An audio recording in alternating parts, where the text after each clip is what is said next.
Okay, so this is going to be another advice video from a user on Vent, and her name is Princess Saturday.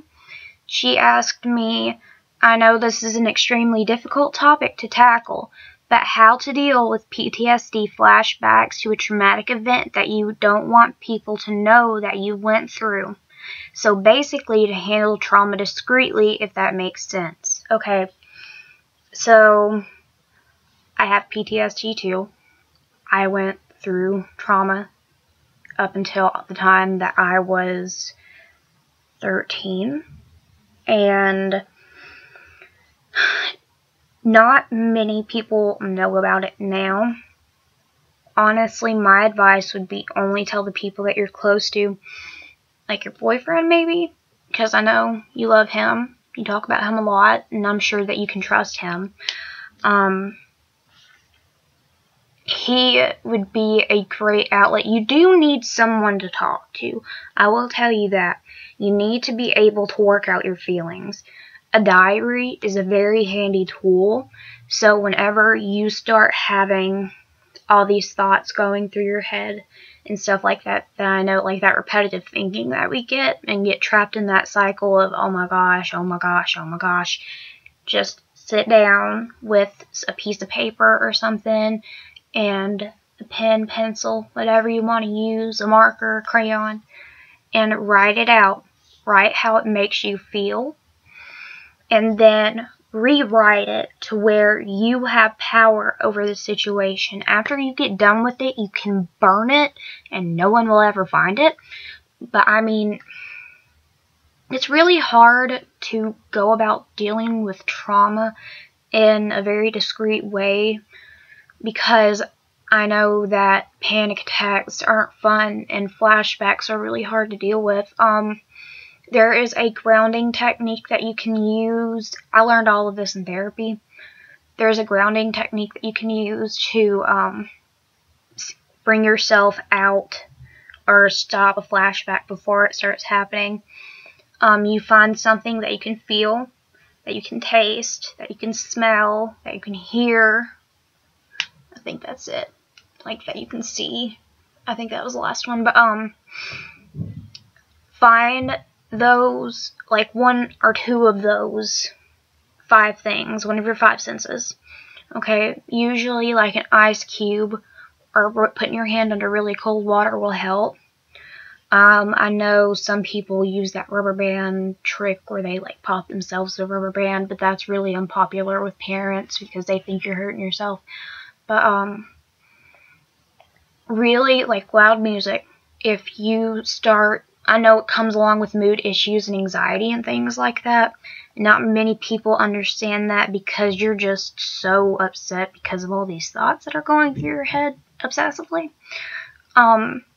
Music, you can do what I'm doing and make a YouTube channel if you really want to. Don't have to put your face on there, because I mean my face is, I'm a dog.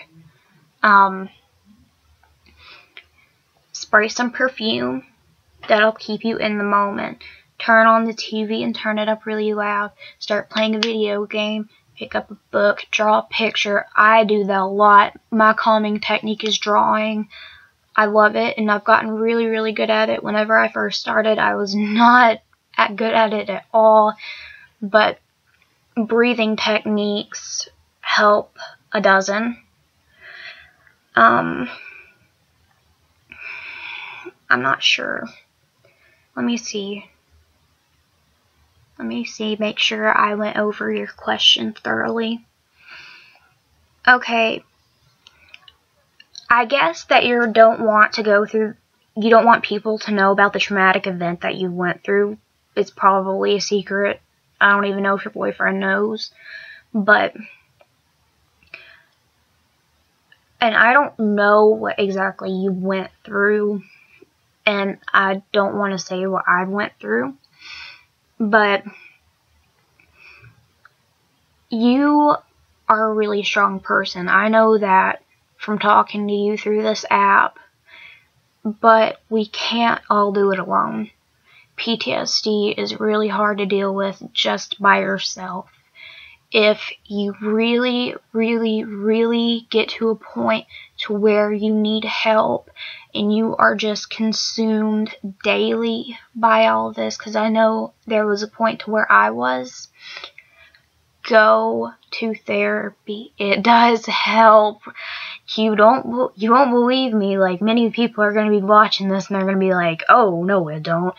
There are actually therapists out there that can help you. There really are. I mean, it won't be as personal as me talking to you, and I don't need it to be as personal as it is, because, I mean, I'm on medicine for mine. I have to take sleeping medicine because I have brain issues and all that.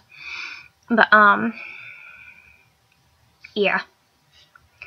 That is how I deal with things. Write it out, draw it out, make sure you eat on like 3 meals a day, or the tiny 6 meals a day that everybody else wants to do, but I eat 3 meals a day. I ate like 2 bowls of cereal and some chips, but that's beside the point. But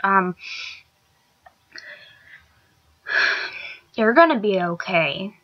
I promise. It does get better. I mean, I've been recovering from it. I've been in therapy now for almost 2 years, and I've gotten a long way. And whenever you first start, it's really scary. You start crying, and all these feelings just come out because you've never shared them with anyone before. But you know as well as I do that everyone on Vent is there for you. And, I mean, we're here. You're not alone. There are people just like you and just like me that go through this kind of stuff. And for some reason, we get PTSD and others don't. People say that it's because some people are stronger than others. I don't believe that. I'm not a very firm believer in other people being stronger.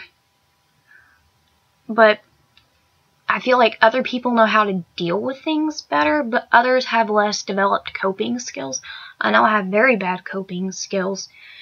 But yeah, that would be my advice on coping with it discreetly. Because that would be the only thing I could think of. If you're about to have a flashback, get up really fast, say you have to go to the bathroom, and like turn the sink on, get cold water going, and put your hand under it, and just breathe and focus on the cold on your hand. Don't focus on your thoughts. Focus on your breathing and focus on the cold on your hand. It'll keep you grounded in that moment so your brain cannot take you back to that moment. It will get better. My heart really goes out to you because I know what you're going through, and I know it's really hard to deal with. But it will get better. It's gotten a whole lot easier for me to deal with it because I've learned all those coping techniques, and I know they sound ridiculous, but if you're to the point I was whenever I started therapy, I'm sure those will help you. It just takes practice, and I know they just sound ridiculous and everything, but they do. It works. And I think that hopefully this will help you in some way. And I will talk to you later, and I hope that your boyfriend and you get to see each other soon. Okay. I'll see you guys later. Bye.